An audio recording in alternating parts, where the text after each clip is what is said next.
3 days after I gave birth to my son, he was in the NICU, unfortunately. He had become unresponsive at home, and we rushed him to the ER, and they admitted him to the NICU for monitoring, and I was a complete mess.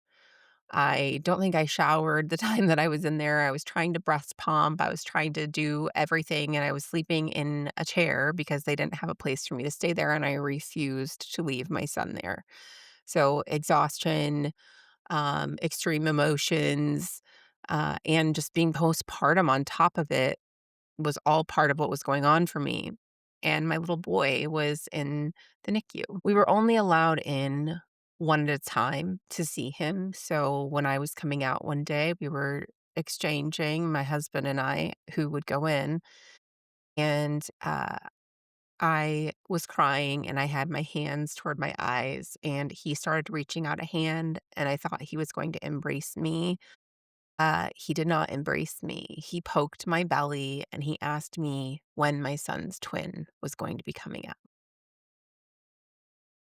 It still makes me emotional to think about that because I was in so much pain. I was in physical pain, but the emotional pain also felt physical with what was happening with my son.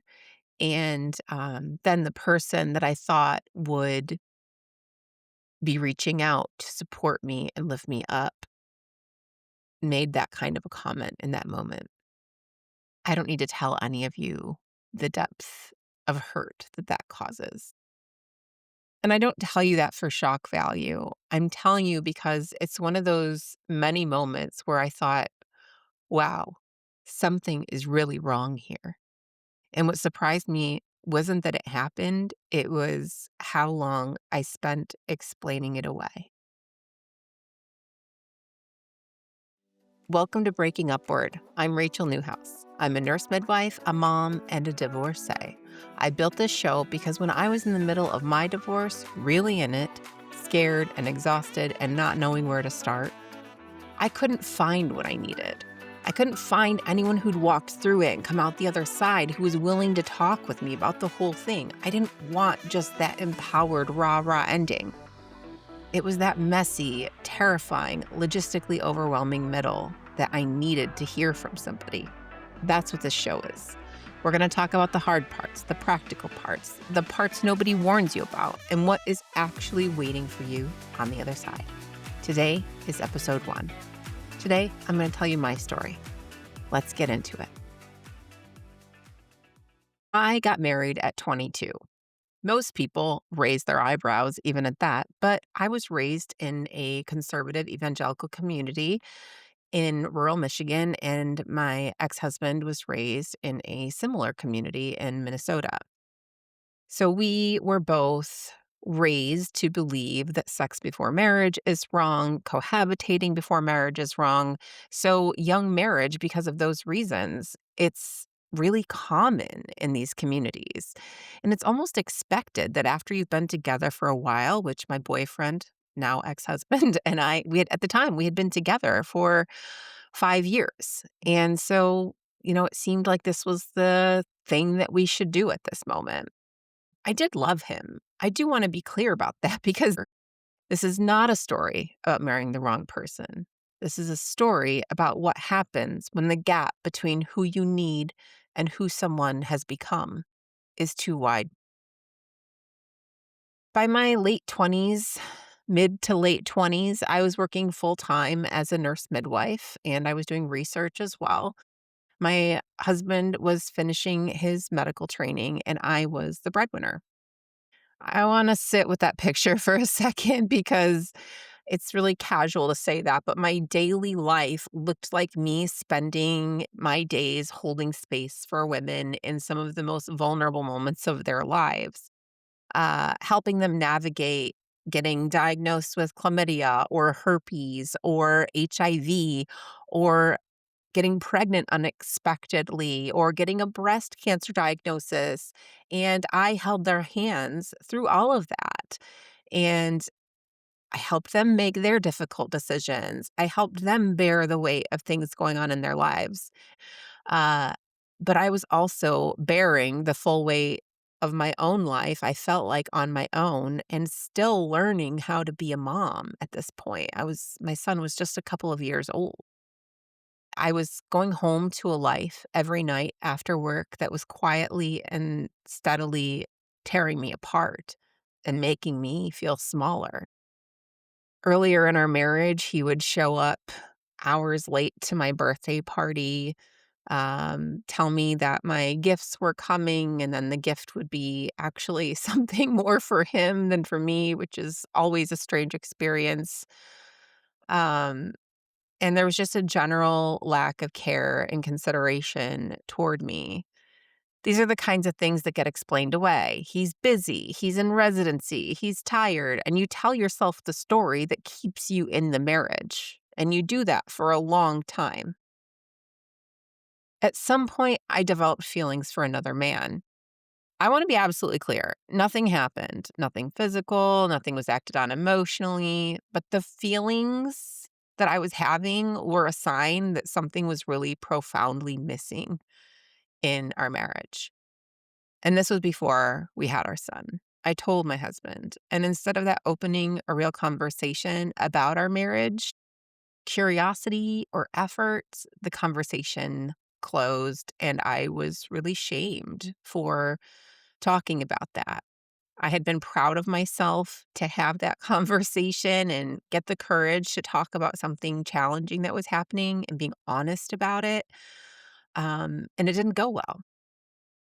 There was a lot that happened, and I eventually unexpectedly got pregnant. And throughout my pregnancy, the comments about my body were relentless. This is where I want to be careful because I know my son might listen to this someday or hear about it from somebody someday. And so I never want to go into just horrible details or make it sound like I'm just talking negatively about his dad. But what I will say is this: there were things said to me about my body regularly and casually over the years. They were the kinds of things that if I told a friend that these things had been said, they would have been shocked and horrified, and it would have been hard to talk about anything else but that with them. So I didn't tell them, and I was silent about it.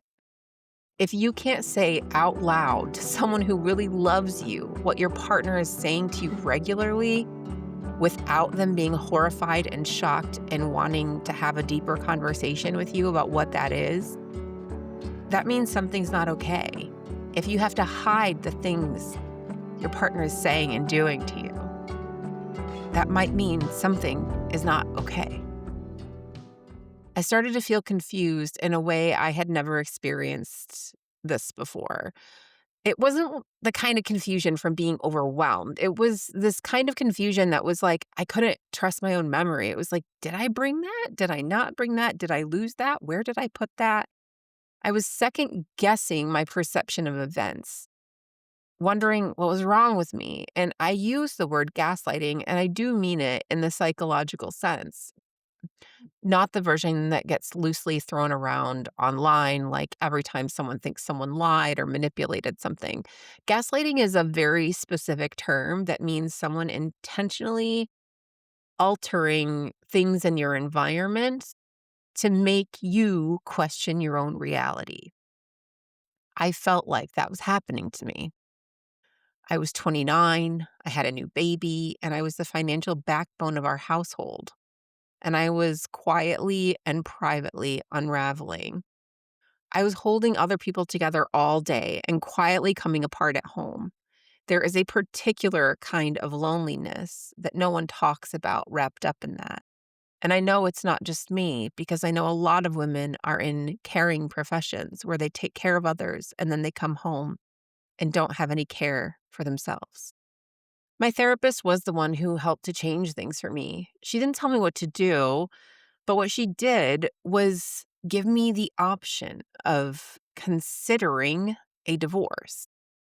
Now, I came from a divorced family, but I also came from this evangelical Christian community where divorce was very shunned and divorce was not accepted or acceptable.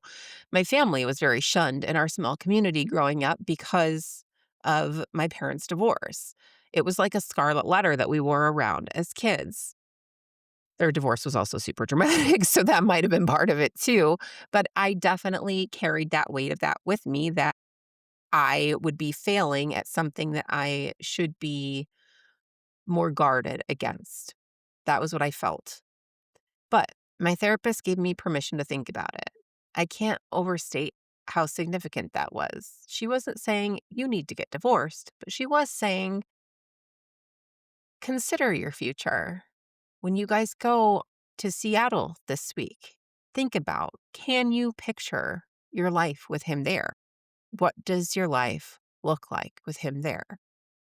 And honestly, that was when I knew it had to end, was when we were in Seattle and when we were looking at houses or the potential of houses. Every house that I browsed through online, I was looking for a mother-in-law suite over the garage or a separate dwelling on the property where I could live. I was looking for a place that would be separate, where I wouldn't have to be together with him every day. And that for me was really the signal that this can't keep going on any longer. But back to my therapist. I didn't need her to give me the answer, and you don't really need someone to give you an answer. You just need someone to tell you that you're allowed to think through it and you're allowed to ask these hard questions. It's okay.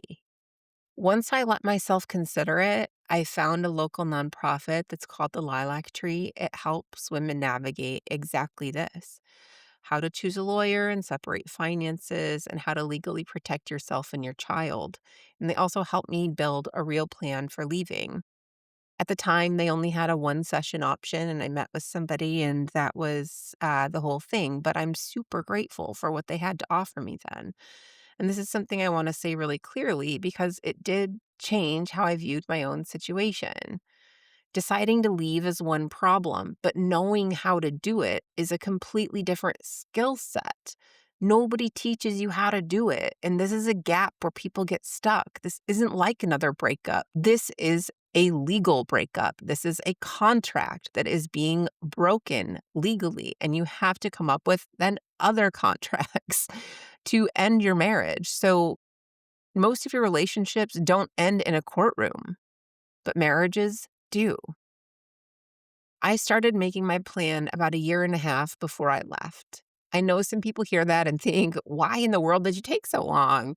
Um, I wasn't going back and forth. I wasn't wavering. Not that you can't, but I wasn't. I knew very clearly that I was done about a year and a half before, but I didn't really have the courage or the know-how to do that yet.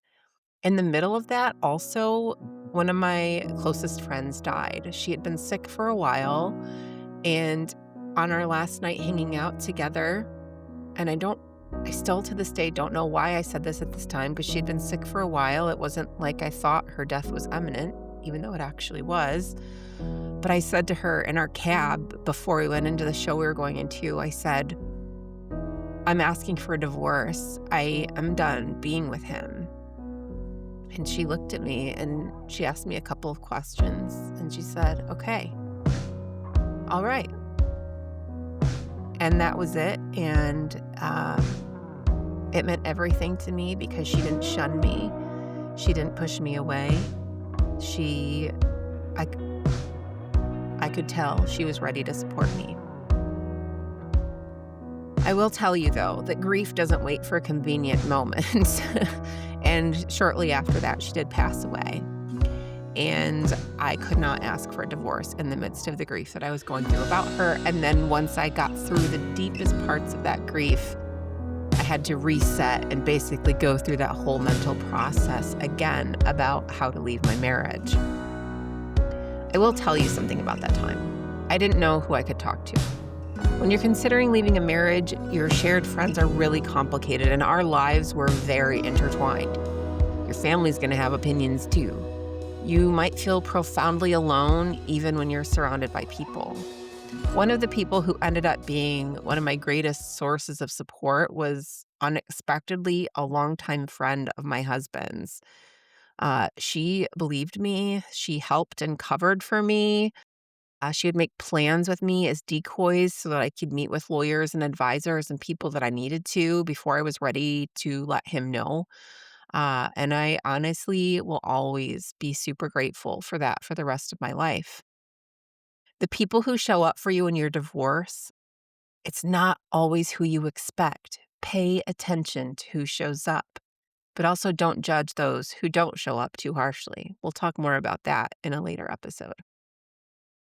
I had planned for this really thoughtful and well timed moment to tell him. My therapist had helped me work out all the wording. She told me specifically what I needed to say, that I had to say things that felt mean, but that would read as this is the end instead of like, this is something I'm considering.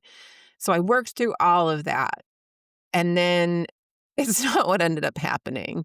Um, I just had enough one night. We were at a nice dinner in the West Loop in Chicago, and he said something that really insulted me, or I felt really insulted by it. And I told him right there in the restaurant. You can ask my current husband. My timing is not always the best. But I said it right there in the restaurant without the plan. I just said, I want a divorce. I can't do this anymore. Not much else was said during the dinner. The car ride home was completely silent. And the worst part, the next morning, he acted like nothing had happened. I had to say it again and again and again. And let me tell you, having to repeat those words, I want a divorce, over and over again, as if it's for the first time, I felt like Finding Dory moments with this. I was like, what's happening here? Our memories aren't clicking. Having to repeat, I want a divorce over and over to someone who's refusing to hear that, it is so painful. And it was one of the more devastating things I've experienced because I thought I was hurting him just over and over and over again. It was hard enough to say once. He never really believed I would go through with it. On the day we signed our final paperwork, he said, I didn't think you'd actually do this. The divorce itself was smoother than I expected. I made some final concessions that I wasn't thrilled about financially and things like that. But getting out quickly was more important to me than fighting over every line item. I locked in what mattered the most to me, which was mostly safety and security for my son, securing my parenting time with my son. Uh, but I couldn't have anticipated what was going to come next. I thought the divorce was the hard part. I didn't know that after divorce, there could be a whole other storm coming. Over the years, nearly every term of our agreement was violated. What followed were years of additional battles, tens of thousands of dollars, fighting for things that should have never needed to be fought for. And there are people who've heard my story and they'll say, someone close to me even recently said, see, you should have just stayed. I won't get divorced because then I won't have to go through what you're going through. And I want to speak to that directly. Going through hardship after you get divorced is not a good argument for staying. It's a part-time cost for your full-time life. Had I stayed, it would have been reversed. Full-time cost for a part-time life. I'm going to take part-time hard every single time. The rest of my life now is good. And I don't mean perfect, but I mean solid good. Sometimes neutral, sometimes not as fun, but I want to be clear about that. The hard things now in my life, they're in pockets and they're not the whole thing.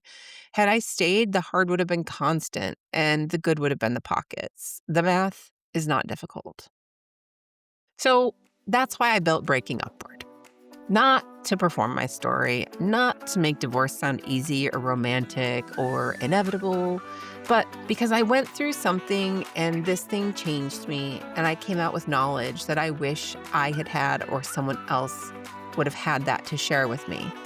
Knowledge about the legal process, the emotional process, the financial chaos, the logistical nightmare. Nobody prepares you for this. And I'm not willing to keep that to myself.